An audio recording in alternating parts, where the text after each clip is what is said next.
Jimi Hendrix. All right, what can I say? He left all of us a huge legacy. And one thing in that huge legacy would be that whenever you see a major chord like this, for example, a D chord, you see so many things around that chord because of Jimi Hendrix. You see that kind of stuff. You see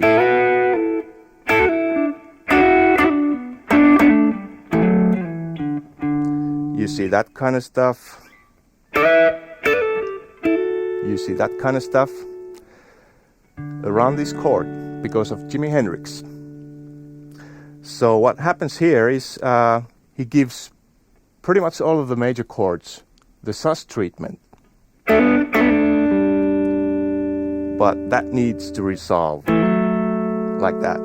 But he's giving that treatment to all the chords regardless of the function of the chord within the key. All right, so let's look at the example solo here. What happens here is I pretty much give all the major chords the sus treatment, and all of the minor chords get the ninth treatment.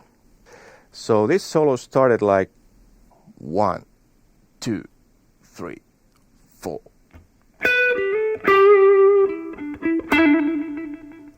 Like that, of the E minor. Then we are heading to the G, and I gave that the sus treatment. We are heading to the A minor. And I was playing there a lick that I stole from Stevie Ray Vaughan. Heading back to E. But let's look at that lick. So I was raking the A note there, like that, with my fingers. That's the beginning of the line. And the rest would be...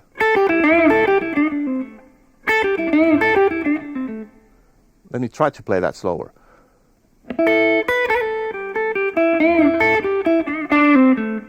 Something like that.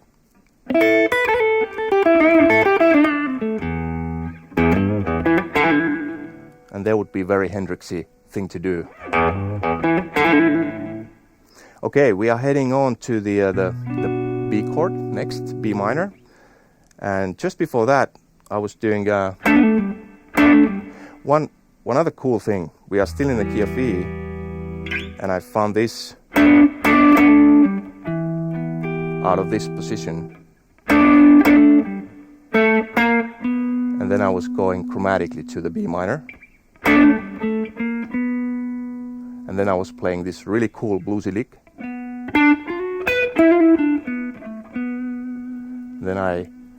Then we are going to the A minor. There's a chromatic passing chord there, but we don't need to think of that.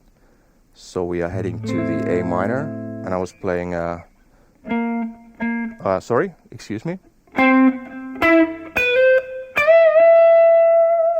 was playing chords from the A minor, 7 arpeggio, and there's the 9 too. And then there will be a bunch of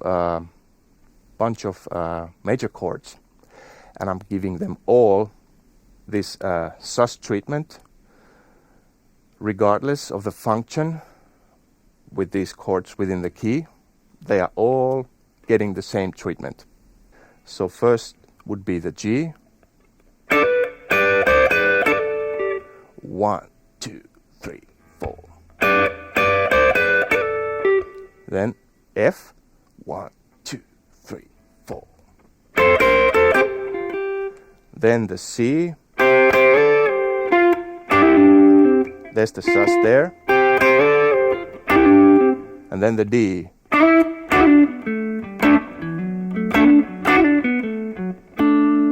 And there was the sus over there. So that would be the first round. All right, now let's go that through again with the guide tone principle in the back of our heads. So first chord would be the E minor, and I have the line landing on the minor third there. So that would be the guide tone there. And then we are heading to the G. And after that to the A. So there would be very clearly the root would be our guide tone there.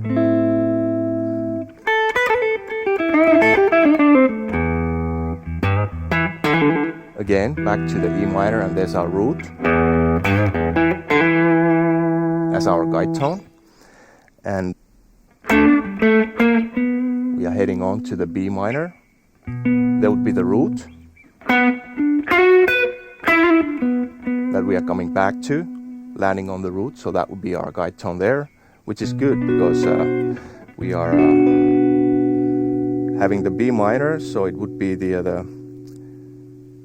5 minor chord. And after that we are heading to the A minor, and we are playing the minor third there many times as our guide tone. And after that there will be a bunch of chords. Every chord gets the sus treatment, but we have to resolve to the major third there.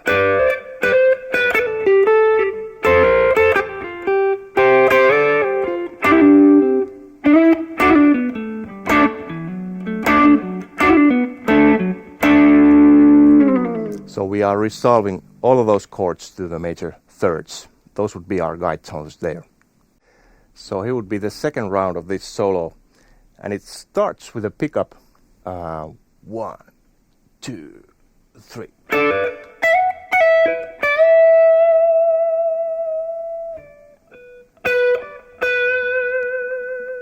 So what happens here is it has the pickup, and that'll have the 9 treatment, and then we are bending to the root, which is our guide tone in here. But most of all, we are playing this beautiful melody everybody recognizes over these chords. And there we are landing to the major third of the G. There we are landing to the root, clearly playing the chord here. And after that I was playing something. I don't remember really what did I play over the A. Something in the E minor pentatonic box. I wasn't thinking too much of the chords there. After that, just before we are heading to the B minor chord, I was playing really cool lick that I learned from Hendrix, and this is actually very tricky thing to do. I think it took years for me to get this under my fingers.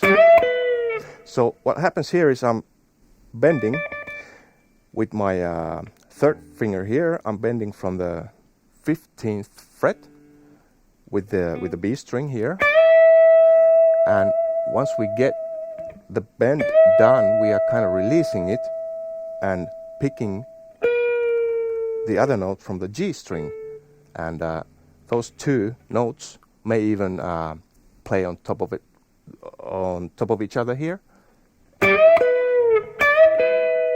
See, it's very tricky, very tricky thing to do.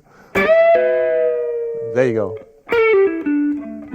And then I landed on the root of the B minor chord, clearly stating that we are going to that chord. And then there was a really cool lick that I stole again from Stevie Ray Vaughan.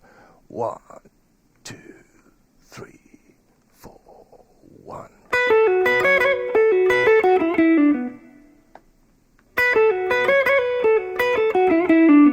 So that will have the 9th treatment there again. And then I was climbing up over the A minor, playing some octaves there, and then we are getting on the G. The root would be our guide tone there. We're playing that kind of a double stop there with the major 6th So I'm hammering on from the D note to the E there. And after that we are going to the F. So I was playing something like that with the root there as the guide tone that clearly states that it's the F chord. You wouldn't need to do this necessarily, but I wanted to point out all of the chords here. And then we are going to the C. So there we have the sus treatment again, and we are resolving that to the major third. Going to the D again.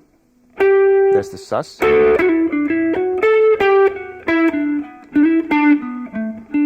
Still staying on the D and landing on the root there, which would be the guide tone over there.